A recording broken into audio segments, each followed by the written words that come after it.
The BootP protocol was originally developed as a mechanism to enable diskless hosts to be remotely booted over a network as workstations, routers, terminal concentrators, and so on.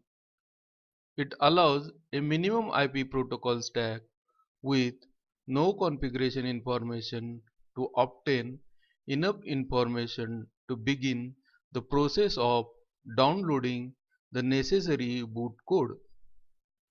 BootP does not define how the downloading is done, but this process typically uses TFTP as described in RFC 906. Although still widely used for this purpose by diskless hosts, BootP is also commonly used solely as a mechanism to deliver configuration information to a client that has not been manually configured. The steps involved in the BootP process are: 1. The client determines its own hardware address. This is normally in a ROM on the hardware. Second, a BootP client sends its hardware address in a UDP datagram to the server.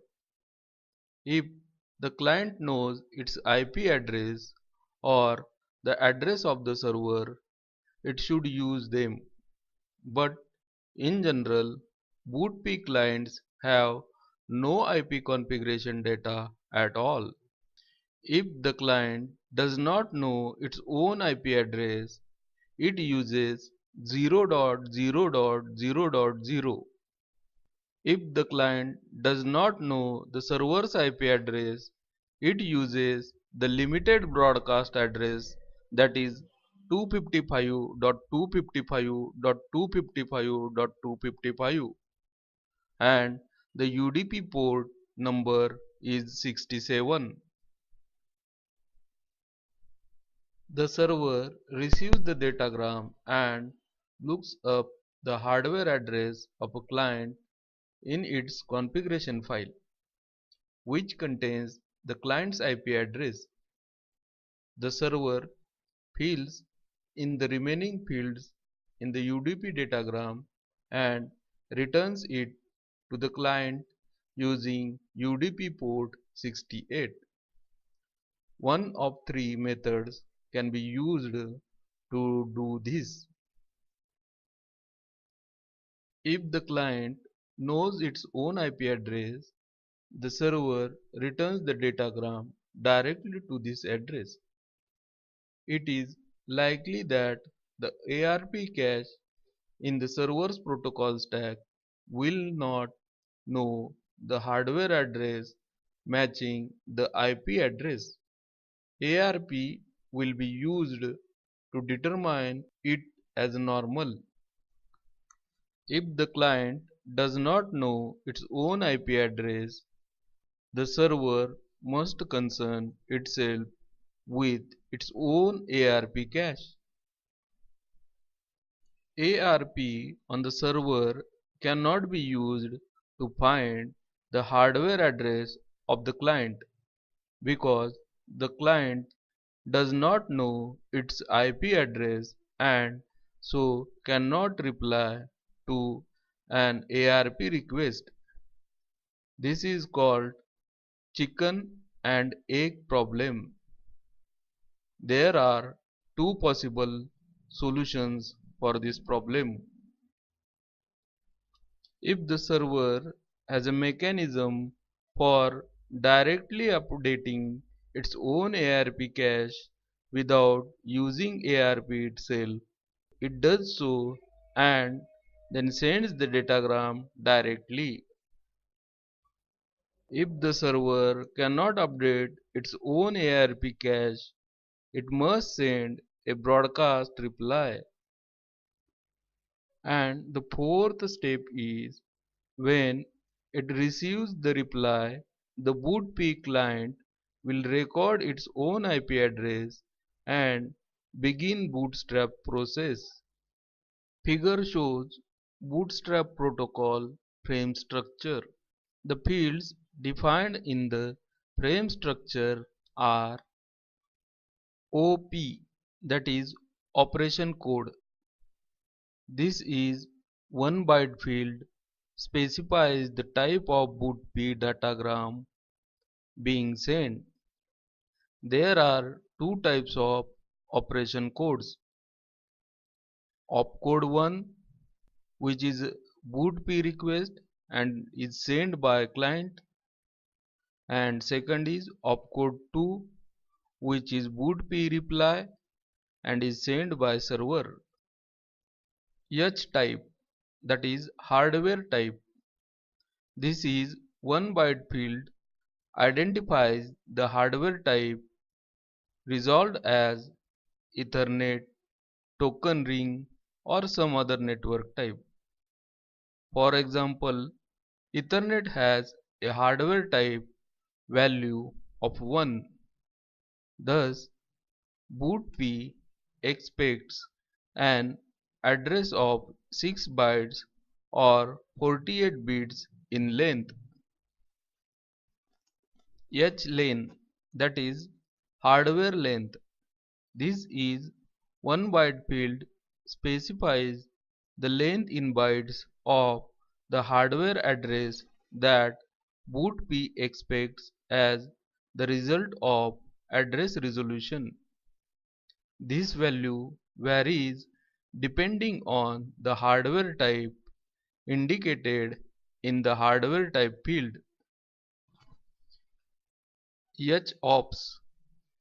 This is 1 byte operational field indicates that a client is retrieving remote boot information across a router or routers. This indicates the number of hops this datagram has taken. The client initially sets this value to 0. Gateways increment this value by 1 each time they forward a BootP request. Transaction ID. Although BootP is connectionless, it implements a transaction ID value.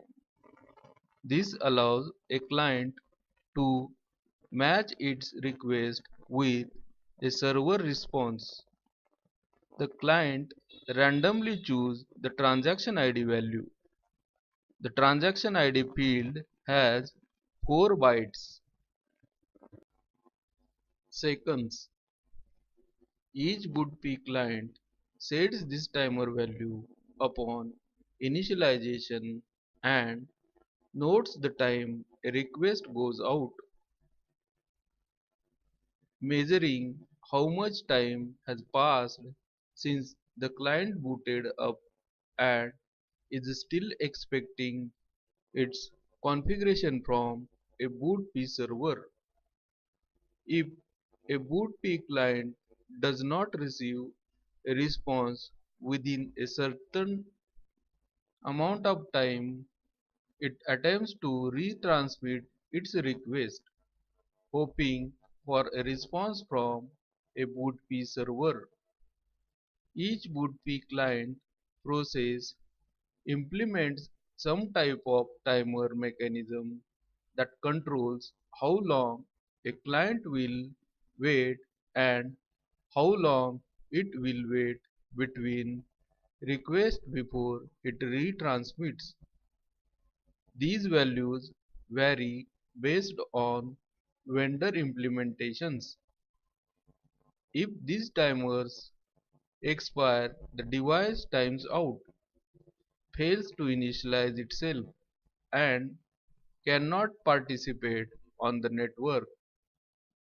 The seconds field has 2 bytes unused. The BootP does not use this 2-byte field. Client IP address. Upon the first client boot, this field's value will contain all zeros. If the client is diskless, this field will always have a value of 0 because the client has no place to store previously used parameters. If the client is not diskless and has stored this information, this field will have the original IP address assigned by the bootp server, which the client has stored and would like to reuse. Your IP address. In a bootp request sent by a client, the situation apply are if the previous field contains all zeros, this field will not appear. This indicates that this client has never received an address from a bootp server. And second is, if the client knows its IP address and would like to continue to use this address, this field will contain the same value as the original IP address assigned by the server. Server IP address. If the client does not know the address of the server, this field will contain all zeros and not appear within the analyzer output screen. A field of all zeros occurs when a client has initialized for the first time, or if this is a diskless client without a storage area. If the client has stored this information from a previous boot, this field has the IP address of the bootp server to which this message is being sent. If this is a bootp reply, this field has the IP address of the bootp server that responded to the request. Gateway IP address. When a new host sends its initial request, this field should contain all zeros. If the bootp client knows it must forward this request through a local gateway and knows the address of the gateway or relay agent, it adds this information. If the client does not know this information, it broadcasts the request and the gateway or relay agent forwarding this datagram adds its IP address. If the bootp client has previously received its configuration from a remote bootp server and has stored this information, this field will contain the IP address of the gateway or relay agent it used previously. Client hardware address. This field identifies the bootp client's hardware address. This field can have up to 16 bytes. Server host name. This optional value identifies the bootp server by name. The value specifies that a particular bootp server can respond. If this value is left blank, any server can respond. The field can have up to 64 bytes. Boot file name. This optional value identifies the name of a boot file that the bootp client can request from the bootp server to retrieve configuration information carrying remote initialization parameters for the host. When the server responds, it identifies the full path of the boot file. If the client leaves this field unspecified, that is blank, the server attempts to download a default boot file for the client. If no default file exists and this field is blank, the server returns only basic parameters to the client such as IP address and gateway address but no boot file. This field can have up to 128 bytes. And the last field of the frame is vendor specific. This field contains a list of specific options the client is requesting or is being assigned. Specific parameters vary based on vendor implementation.